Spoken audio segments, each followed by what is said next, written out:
Ang gunting at sukulay ni Kuya Teds ay ipakikita ko yung hayop na kumbo ng sukulay at gunting ko. Iyon po yung ating gagamitin dito, ano po. At bakit?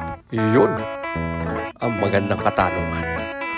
Kasi yung ganito pong klase ng buhok, yung buwaghag, dry, medyo kulot, ginagawa ko yung ganitong klase ng teknik, ano po, upang hindi na mabago yung forma ng buhok niya at saka yung forma ng hairstyle niya.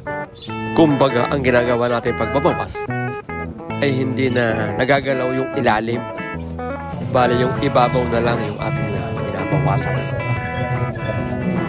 Dito naman tayo sa likod. Tapos na tayo dito sa kanan. Dito naman tayo sa likod. Halos ganun pa rin, ano? Tatabtab tayo ng kaunti. Tapos yung para tayo magbubuli, ano? Yan, ganyan-ganyan lamang. Iyan ang combo na suklay at saka ng gunting ko, ano po.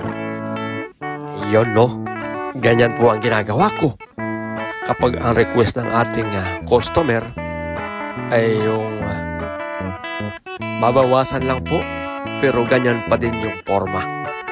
Yan, ganyan po yung ating ginagawa, ano po. Ayan, dito naman po tayo sa kabila, ano?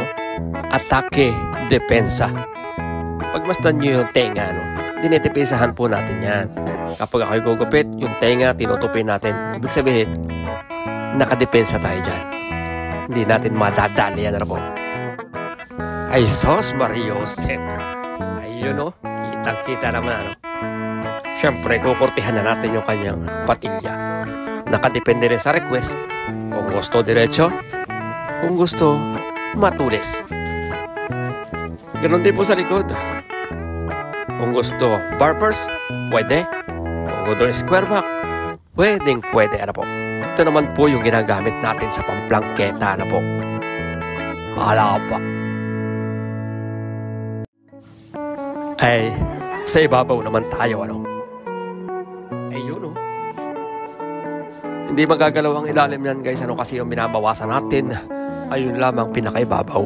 Ayan, mga labaw-labaw, yung mga nakalabas, yung ating binabawasan, ano. Korean K-pop, yung formaan ang ginawa natin dito sa kanyang bangs, ano po. Yung gilid niya, kung ating pagmamasdan yung kanyang finish line, yung kanyang finish na haircut, ay nakatublak ang datingan. Korean tublak sa medyo kulot na buhok. Iyon, no, ang hayop na combo ng suklay at saka ng gunting ni Kuya Teds, ano. Salamat. Thanks for watching, guys.